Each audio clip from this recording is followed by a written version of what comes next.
really welcome everybody. It is wonderful to see you.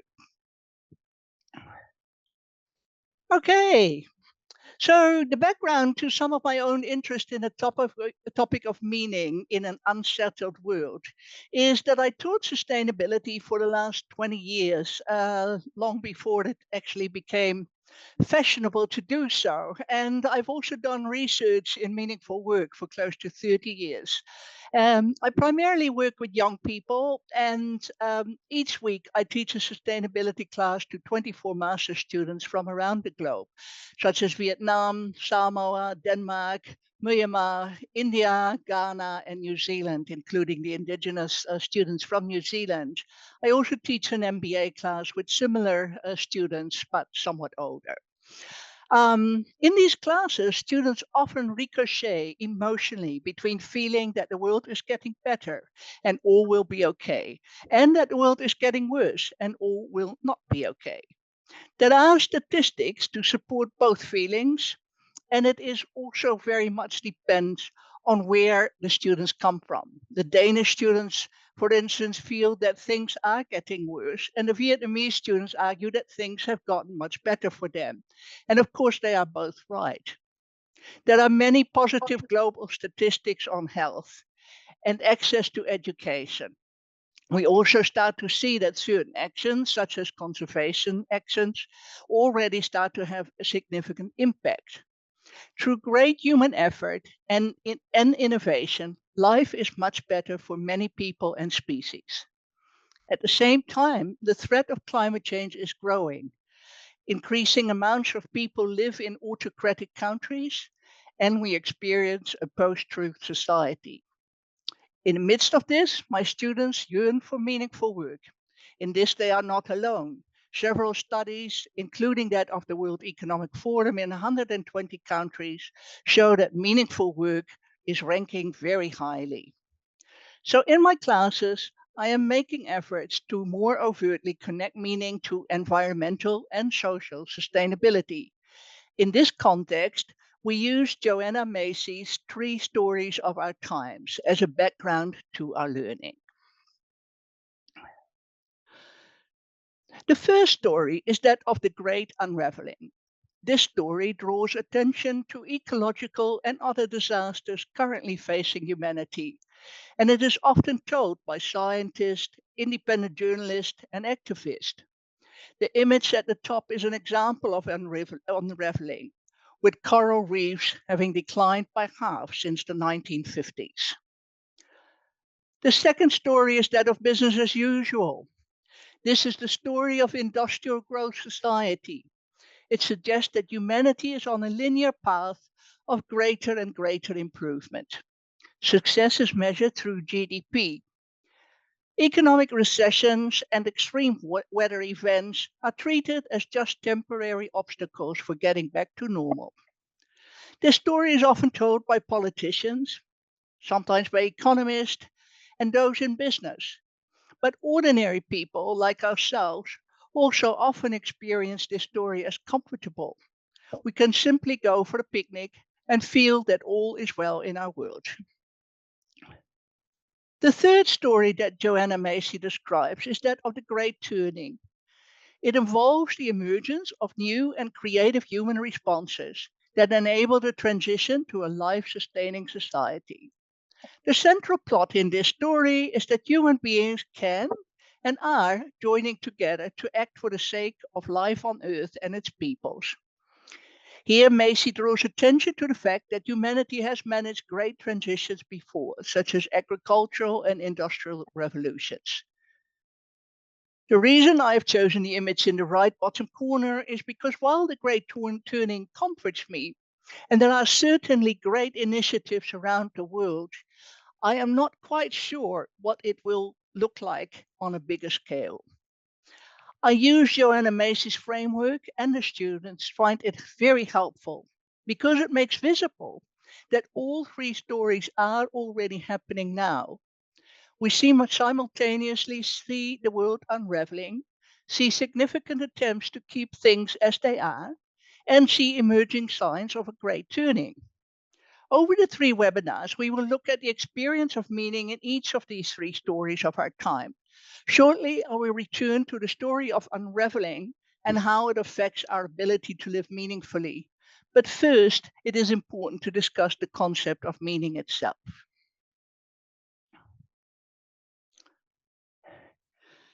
Today, we will be using a framework called the map of meaning.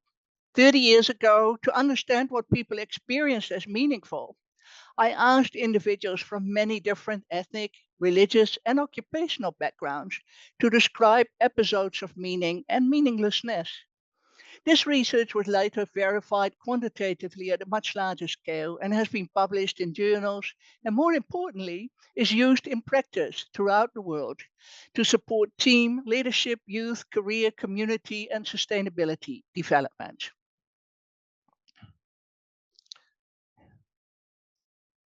The map doesn't tell you what to do or what to think.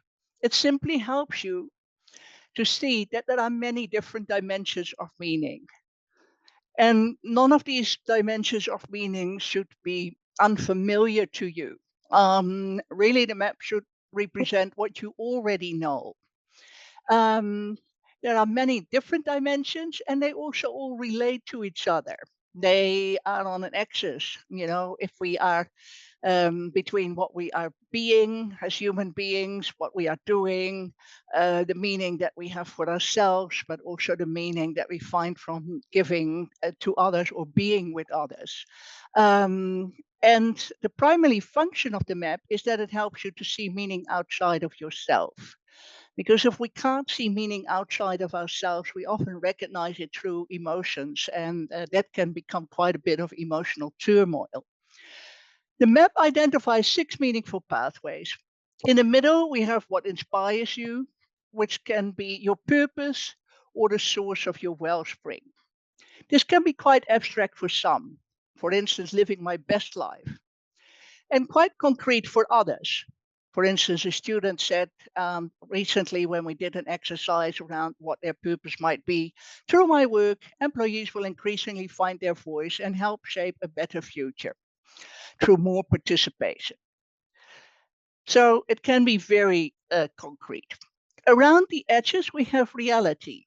And in order to live meaningfully, we need to read our reality as it is.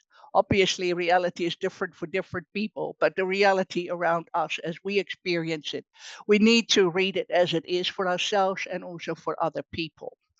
If we don't read reality, we tend to escape in utopian fantasies of the differences that we might be able to make. So, inspiration and purpose give us direction, and reality really grounds us. Between purpose, the inspirational purpose, and reality, we find the different dimensions of meaning. They weave purpose and reality together on a day to day, week to week basis. Over time, these need to be in balance. Too much meaning leads to loss of meaning. For example, too much focus on integrity without trying things out may make us a navel gazing individual. Okay, we'll come back to this later to see where we lose and find meaning in an unsettled world.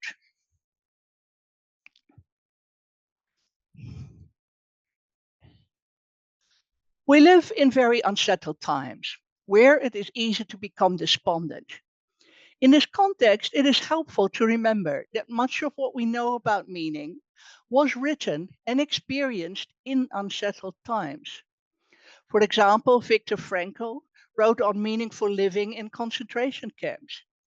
He wondered where to find meaning in suffering, but also found that having a sense of meaning helps alleviate suffering.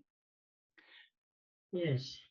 Pema Chodron, who writes about how to be when things fall apart, her book is called When Things Fall Apart, talks about a soft spot, bodhicitta, which means a noble or awakened heart.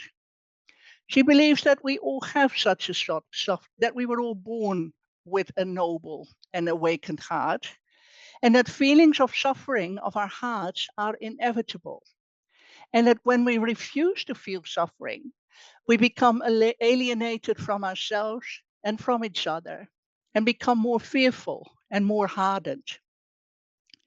In feeling the unsettledness and in feeling that it affects us, what we are really feeling is the vulnerability of the human condition. And I believe that for the first time in human history, we are feeling this vulnerability regardless of where we live or what class or ethnicity we belong to. So our feelings of unsettledness are good and legitimate and part of us being human and part of us being whole. But we cannot end with that conclusion. We do need to put ourselves in a position to respond, and we do so by reconnecting to what is meaningful to us.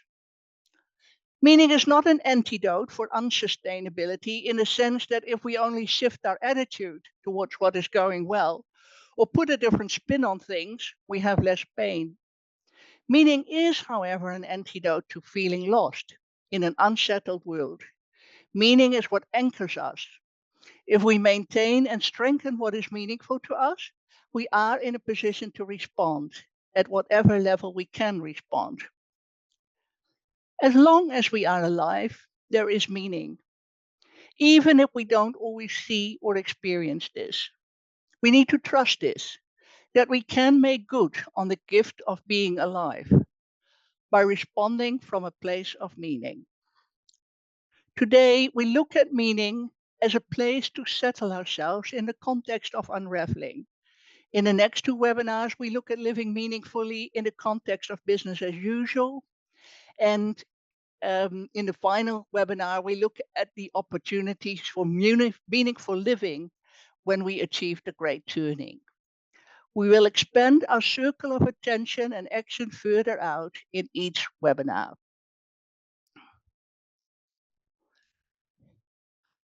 Meaning is not a luxury.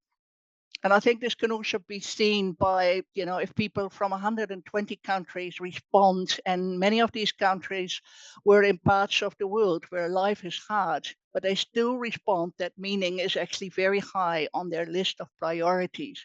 We can see it is not a luxury. And it isn't a luxury because it actually steadies the ship in stormy waters.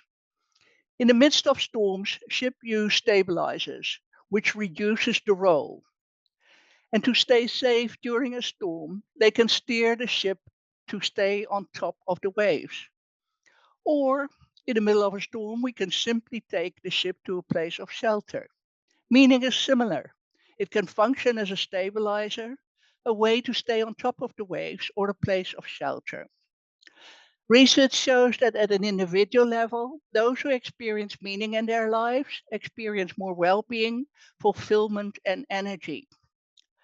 And I think this is why meaning is referred to not just as a nice to have, but as an essential human need in the literature. At an organizational level, when people, and this includes everybody in the hierarchy, because leaders also experience the presence and absence of meaning. But when people at every level in the organization experience meaning in their work, this enhances their performance. For instance, they become more creative, they use their voice a lot more. It enhances their commitment and also their work satisfaction. And even if we decided that work wasn't so important or that it should have a smaller part in our lives, and I may agree with that, um, if we have meaningful work, this also spills over in our private lives and we experience those as more meaningful. So, in that sense, it is important to have some measure of meaningful work. At the level of society, the experience of meaning alleviates feelings that potentially keep us stuck, such as apathy, anxiety, and overwhelm. Meaning steadies the ship in the face of storms. Now, let us look at the storm and face the reality of it. I thought I could throw a whole lot of not so pleasant statistics in front of you, but we all respond to different statistics. Like Lani just told me that the reality really started to hit her when she hit about seagulls actually diminishing in New Zealand. And for somebody else, it might be, the increasing inequality or gender issues or what have you. So we all have different realities that we respond to. And so I thought rather than look at the actual realities, let us just look at the discourse and the conversations that are currently taking place around us and therefore often also within us. And I'd like you to just take a minute or two to read the next slide. I don't really feel I need to read it out.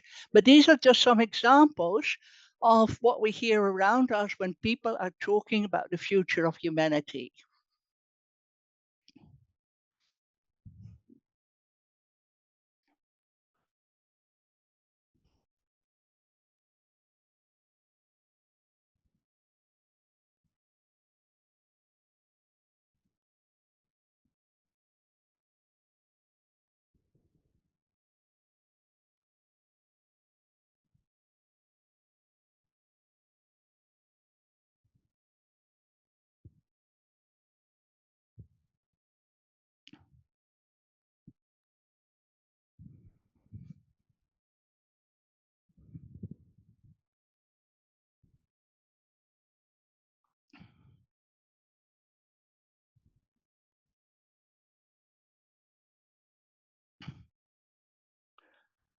So when things unravel, we tend to respond from quite a chaotic place.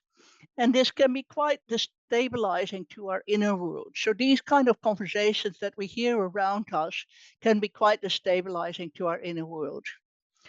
And what I would like you to do now is to spend a few minutes documenting how such discourses affect your sense of meaninglessness.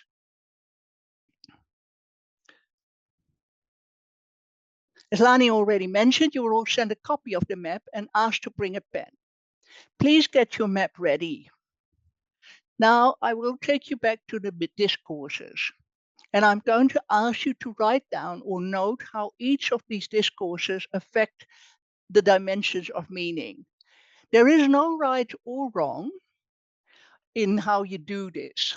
It is not that each of these discourses or sentences belong to one dimension of meaning or one element. They probably can land anywhere.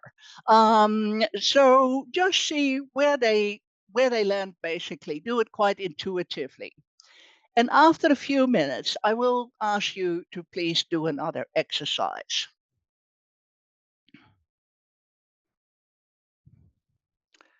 So just on pen and paper, and we're going to do this quietly.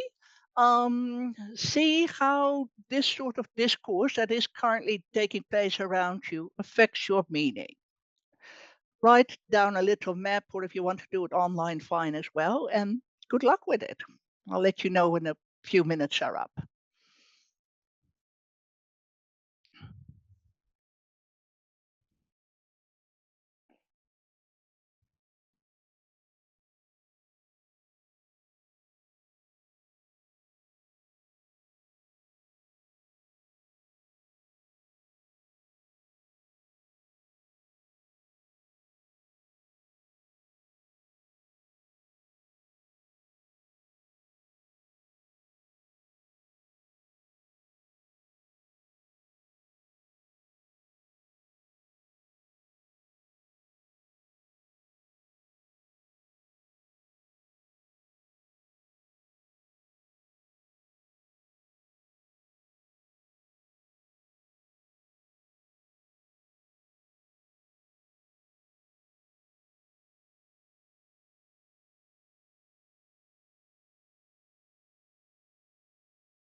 You have 2 more minutes.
Okay.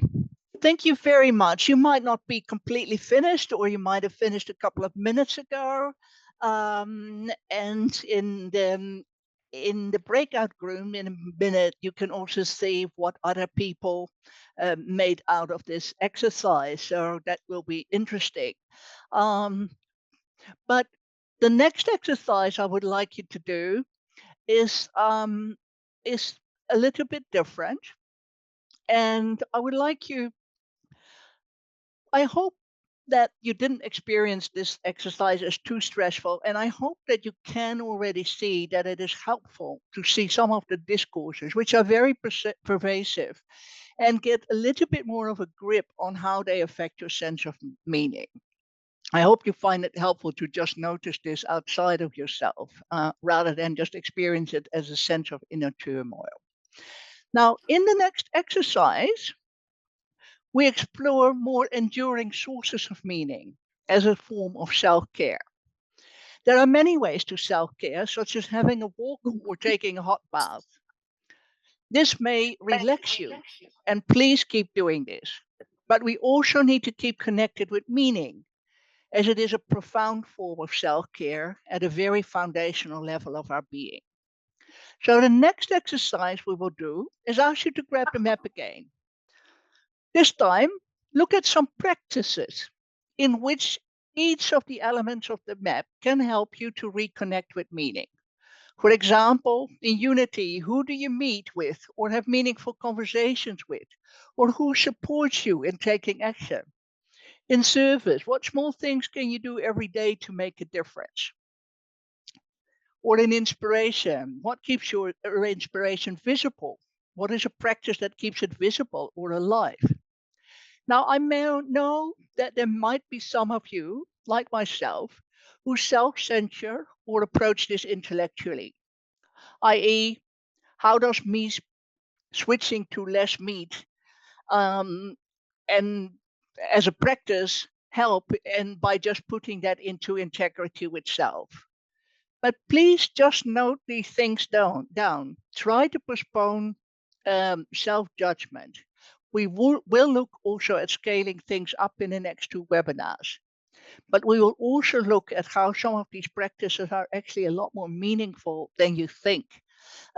So please try to find some practice in each of the elements of meaning that help you reconnect with meaning.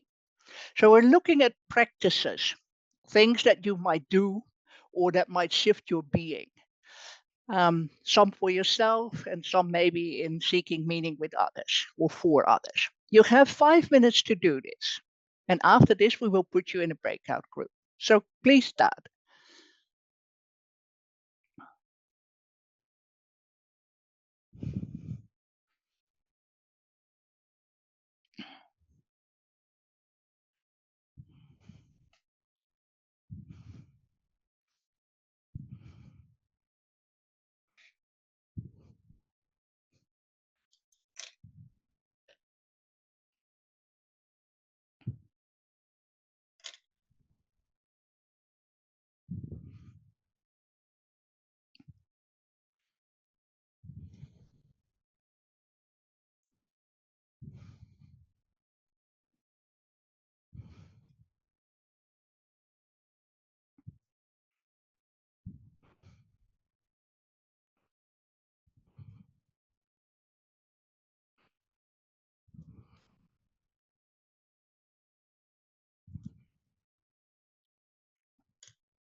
You have 2 more minutes, and please don't forget the outer circle of reality.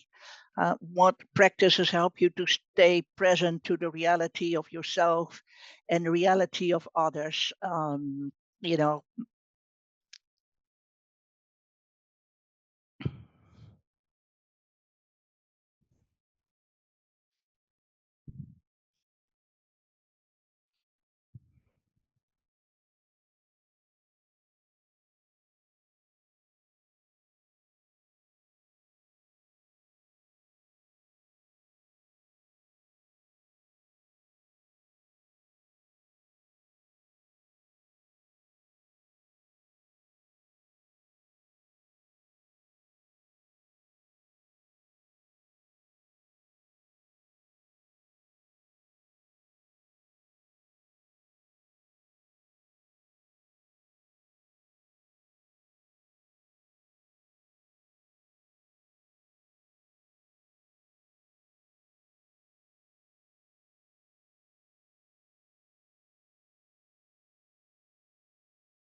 okay.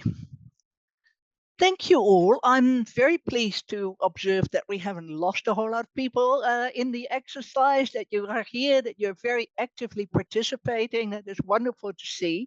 And next we go to a 10-minute breakout group. Before we do that, just a couple of uh, suggestions.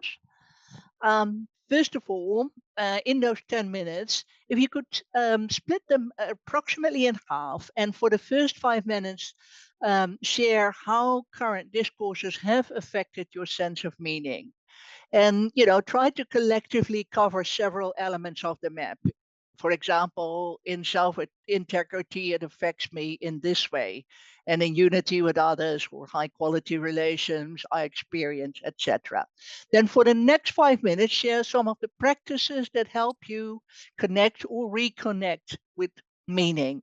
Also, in your group, in those 5 minutes, try to cover several elements. It doesn't matter if you don't cover them all, but try to at least cover 3 or 4. When you are speaking to your experiences, try not to talk more than 30 seconds at the time. You will be put in groups of 5 to 7 people, and that way, you can all talk several times and bounce off each other a bit, and that is always really helpful. Make sure you inquire into your own experiences rather than instruct, and particularly do not help others. Usually, people don't need help, they just need to notice. And if they do need help, we'll look at that in future seminars into terms of how the planet and the people on it need help. Breakout groups are not recorded, and anything that discussed stays in the group. And any comments on the experiences of meaning that you might have, please add to the chat. Thank you very much. Welcome back. So, the story of unraveling expresses itself in despair, anger, blame, denial, oversimplified solutions, etc., etc. And in response, as one of the participants just said, we often feel overwhelmed. Here are some examples of how that overwhelm translates into loss of meaning. If we look, for instance, at self integrity, it is hard to be true to ourselves when we feel unsettled or feel as if we're sloshing around. Or if we look at unity, it's hard to experience quality relationships if we exclude people.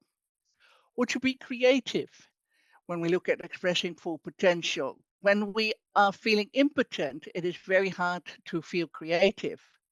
Or in making a difference, it's hard to experience meaning when someone tells you the future will be like this without inviting you to create a vision of how it can also be. So often, then there's also no invitation for us at all anymore to actually think about what the future might be and what future we are moving towards.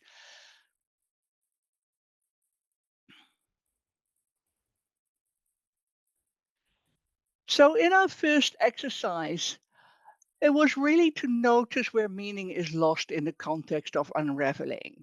And overall, we find that it is helpful to notice your heart's response to the unraveling. And the map, as you might have seen from the previous slide, actually helps you to see that loss of meaning outside of yourself. Making loss of meaning visible to yourself and actually feeling it. Avoid some undesirable behaviors, such as being too hard on yourself or avoiding responses that the world does not need, such as hardening towards others, alienation from ourselves, or abdicating responsibility for the things that we actually can do. The next exercise was about the practices you put in place in your own life to reconnect to meaning as a form of self care. And in the face of unraveling, meaning is an important form of self care, a way of attending to and restoring that what makes us most fundamentally human. Today, we look at why small individual and group practices are not futile. They do, in fact, restore meaning. We ask you to look at some practices, and I will take the example of one small practice of eating less meat. When we look at this in the context of meaning, we can see that such small practices, attending to what is right in front of us, what we have control over, are an important aspect of experiencing meaning. For instance, in not eating meat and looking at integrity, we can see that any viewpoint on society, such as that humans can and should consume less to stay under 2 degrees warming, also requires adopting some private commitment. It is the right thing to do, regardless of the outcome. From a meaning perspective, by eating less meat, you connect a private practice to a collective cause. And that means you walk the talk and live in integrity. With regard to the other dimension of meaning, unity, when we think we are the only ones eating less meat, it may seem meaningless. But when we realize we are part of a growing trend with millions of other people eating less meat, or we become aware of the 40% of Indian people who are vegetarians, we feel connected. And feeling connected to other human beings gives us meaning. When we look at another dimension, such as expressing full potential, through consuming differently, we are contributing to the creation of alternative choices. For instance, fake meat, or more restaurant options, or growing organic or cruelty free, etc. And in making a difference to what is right in front of us, even when humanity does not do so, but we do it even if humanity doesn't yet do so at a big enough scale, it is still meaningful to make a difference. For instance, in talking to others about the impact of meat, in commenting on a news article, or bringing a healthy salad, these things still have an impact, even if the immediate results cannot be seen. But immediate results can almost never be seen with big transitions. So that we should not be have that hold us back, because that comes back to integrity. That we need to almost separate the rightness of what we're doing from the outcomes in order to experience, or immediate outcomes rather, in order to experience a difference.